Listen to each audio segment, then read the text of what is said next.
What if I land that one lucky shot? Because that's all it takes. One lucky shot. Hey, welcome back here. Kentucky Neckbeard here. It's that time. Kentucky versus Georgia in Lexington at Kroger Field, 3:30 CBS. As you just heard, all it takes is one lucky shot. Any given Saturday, anybody can win, anybody can lose. Ask Alabama.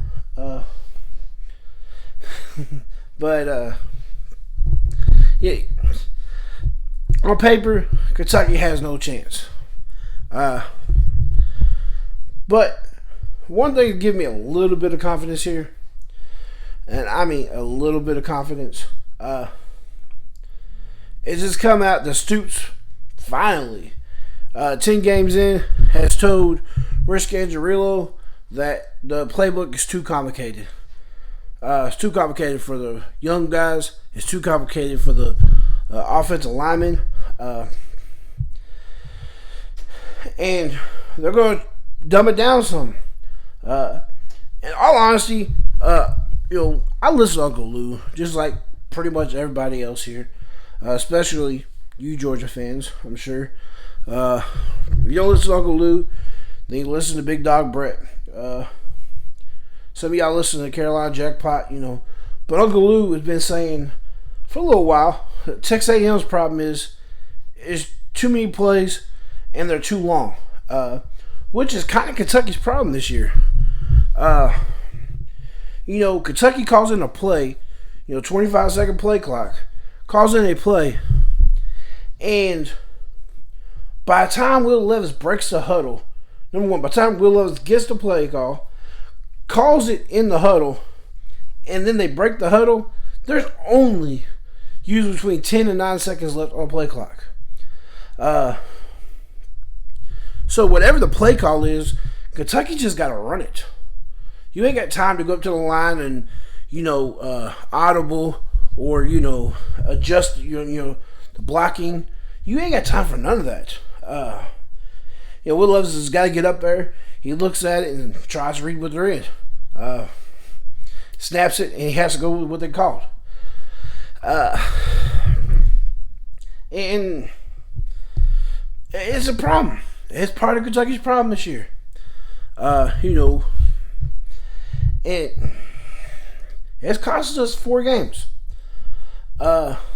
Really? It's, no matter what, we were going to lose Tennessee, so I'll take that back on. It's cost us 3 games. Even with all that, we had a chance to beat Ole Miss. We had a chance to beat Vandy too, but number 2, Vandy should have never been in the game. The blocking scheme Will Levis has been sacked, I think, somewhere around 50 times this year, and that's like the most in college football. Somewhere around there. It's a lot of sacks, I know that. And he's beat up. The Ole Miss game, their pressure got to Will Levis. Broke his finger. He had turf toe. The other thing, now he comes back. He missed the South Carolina game, and we didn't even run our full playbook. We didn't really let Kai Sharon even throw the ball. And we took a L. I mean, it is what it is. But and then Will Levis comes back and he's getting hit again by Mississippi State now. And now word on the street is he's playing with a separated shoulder, left shoulder. Good thing he's right-handed. So Will Levis is beat up right now. And from what I understand, Will Levis' run plays are out of the playbook. And that hurts Kentucky. That does. It hurts Kentucky a lot. But, if you're going to play, you're going to play. I appreciate what Will Levis has done, what he's doing. Kentucky's other problem is O line. Like I've been talking about, O line, and really it's not even the whole O line.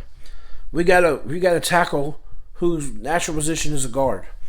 Our center natural position is a guard.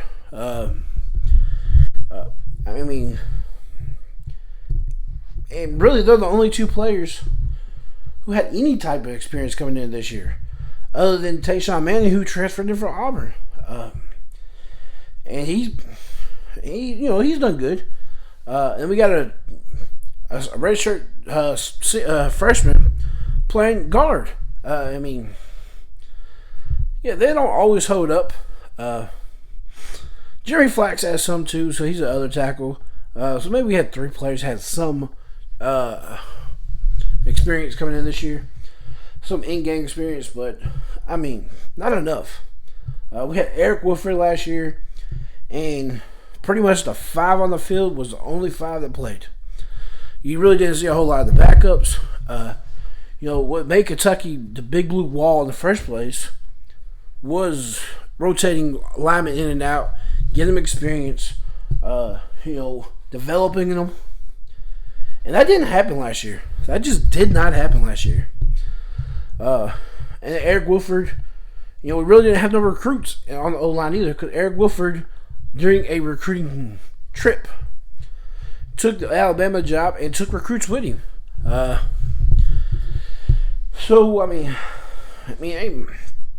is what it is. Kentucky stuck with what they got. But, and then on top of that, NIL is becoming an issue.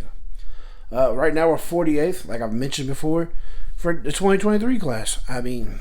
Good thing is we got a collective now. I'll try to put it at the bottom.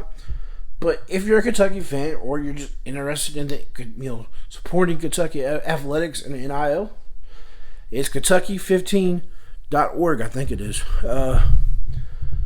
But I'll try to put it in. That is going to help out a little bit. We're doing raffles now on Commonwealth. I still don't remember the website. It's Commonwealth something. You can do dinner with the players. Basketball and football, I know for sure.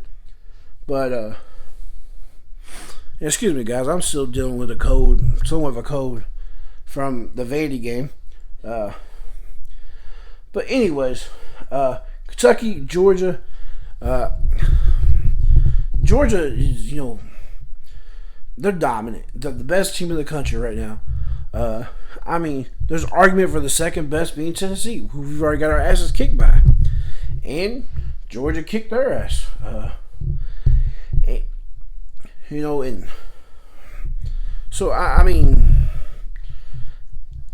want me to say here? On paper, Kentucky has no chance. My fandom, I think we got a punch of chance every game. All we need is one lucky shot. I don't know. To beat Georgia, Georgia's gonna have. Kentucky's gonna have to just spread it out a little more. That's the one thing not gone right this year is the pro style offense. We're just allowing, the opponent, the defenses, to stack 8 men in the box. Then we go 12. A lot of people ain't gonna realize this, but 13 personnel. And so you got one wide receiver, everybody else is in the back, right there together. So we try to run out of this. It just doesn't work. You got to spread it out some. We got the weapons to throw the ball around. We got the weapons to at least be somewhat competitive with Georgia. Will we be? My answer is probably it's going to be no. My fandom says there's a chance. It's supposed to be 35 degrees. It is a 3:30 game on CBS. So we're going to probably get our asses whooped in front of a national audience. But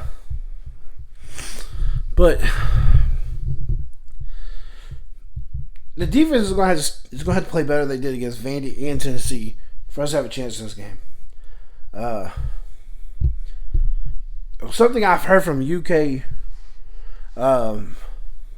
media this week is at least Georgia ain't got a running quarterback. I'm sorry. Stetson Bennett is dangerous when he gets out of the pocket and scrambles. I've seen it. So, I mean, we're still going to have to, hold containment, man. You got to keep it back in that pocket. Can't let him get outside. You can't, he's also really good at throwing on the run. I give Stetson Bennett credit. I didn't think Georgia could win a national championship with him at quarterback. They did it. And once again, Georgia's front seven is dominant, which is why I don't think Kentucky has much of a chance, unless this O-line can make big improvements this week. I mean, look at the tape. I mean, all you got to do is just go right through the center, because he does the whole blocks. He'll kind of bump them, and then for some reason or another, he thinks he's got a double team. So you got a big ass gaping hole right there. And Will Levis gets smacked. But it just depends on how much changes are done. I'm going to put my actual prediction at the end of the video. But I'm just going to tell you right now, this game could be anywhere between 45-3. Even higher. Georgia might hit 60 on us. Georgia could score almost about any amount of points they want.